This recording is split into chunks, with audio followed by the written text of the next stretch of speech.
Assalamualaikum warahmatullahi wabarakatuh.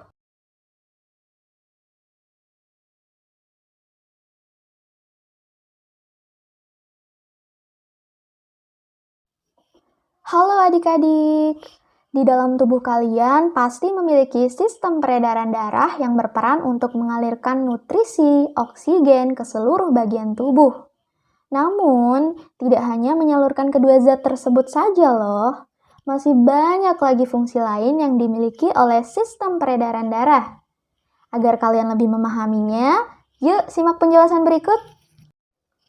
Sebelum membahas tentang sistem peredaran darah pada manusia, mari kita mengenal organ-organ pada sistem peredaran darah. Yang pertama ada jantung, yang kedua pembuluh darah, dan yang ketiga darah. Jantung terletak di dalam dada bagian sebelah kiri tubuh kita, yang berfungsi sebagai pemompa darah ke seluruh bagian tubuh. Dan perlu kalian ketahui bahwa di dalam jantung terdapat 4 ruangan utama.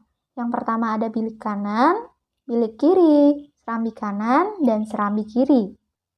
Selanjutnya, kita ke bagian-bagian jantung beserta fungsinya. Yang pertama ada serambi kiri. Fungsinya untuk menerima darah bersih dari paru-paru. Kemudian yang kedua ada serambi kanan.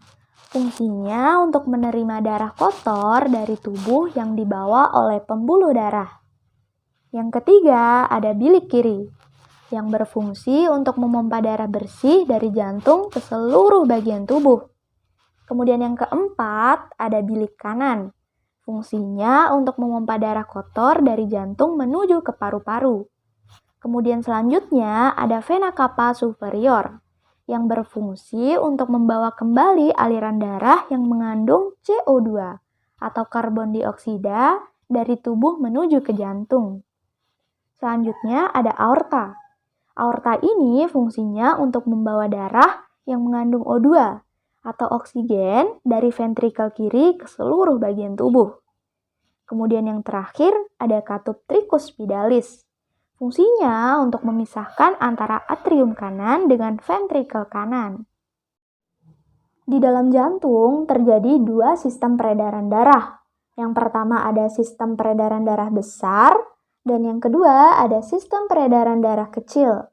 Nah, di sampingnya merupakan skema urutan peredaran darah besar dan peredaran darah kecil, meliputi keterangan-keterangan. Bagian biru menunjukkan daerah tersebut banyak mengandung O2 atau oksigen, dan bagian abu menunjukkan daerah tersebut banyak mengandung CO2 atau karbon dioksida. Selanjutnya, mari kita mencocokkan kesesuaian antara angka dengan keterangan pada skema yang terlihat. Yang pertama, kita fokuskan ke sistem peredaran darah besar. Urutan angkanya 4, 12, 6, 7, 5, dan 1. Berarti urutan keterangannya dimulai dari bilik kiri, aorta, arteri, tubuh, vena, dan kembali ke serambi kanan.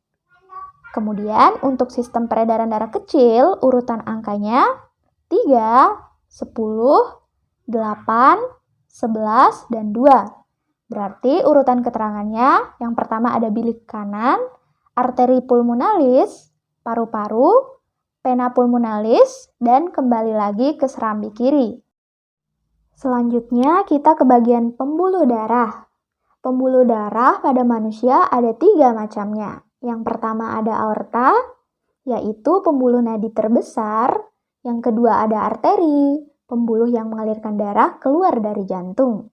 Dan yang ketiga itu ada kapiler, artinya pembuluh yang menghubungkan pembuluh darah langsung ke organ manusia.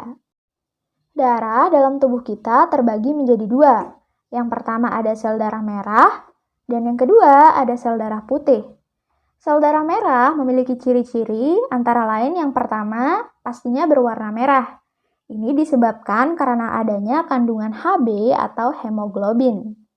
Sel darah merah berbentuk bulat pipih yang di bagian tengahnya terdapat cekung atau yang lebih dikenal dengan bikonkav.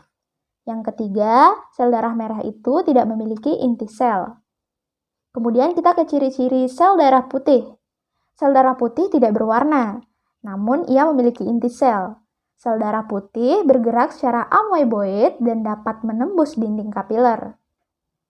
Sel darah putih juga bergerak dengan bebas dan dapat berinteraksi serta menangkap partikel atau mikroorganisme asing yang masuk ke dalam tubuh. Darah memiliki 4 komposisi utama. Yang pertama ada plasma darah.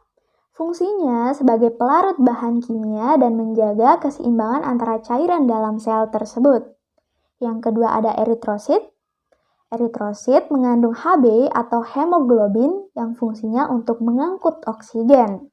Selanjutnya yang ketiga ada leukosit yang fungsinya untuk membunuh bibit penyakit.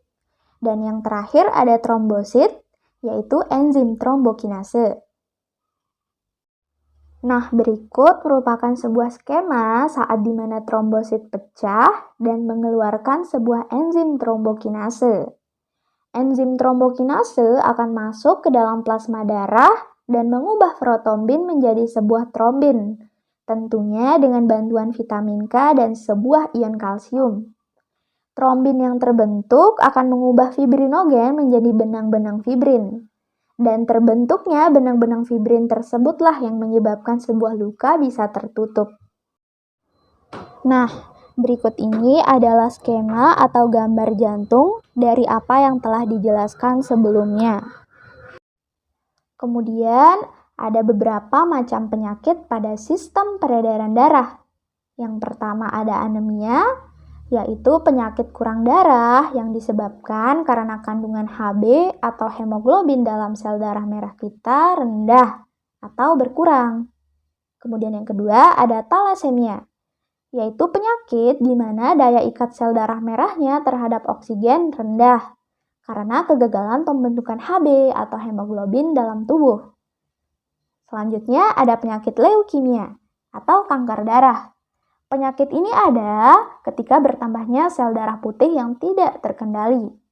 Kemudian ada penyakit hipertensi atau tekanan darah tinggi. Kemudian yang kelima ada penyakit stroke, yaitu kematian jaringan otak akibat tidak adanya suplai darah ke otak.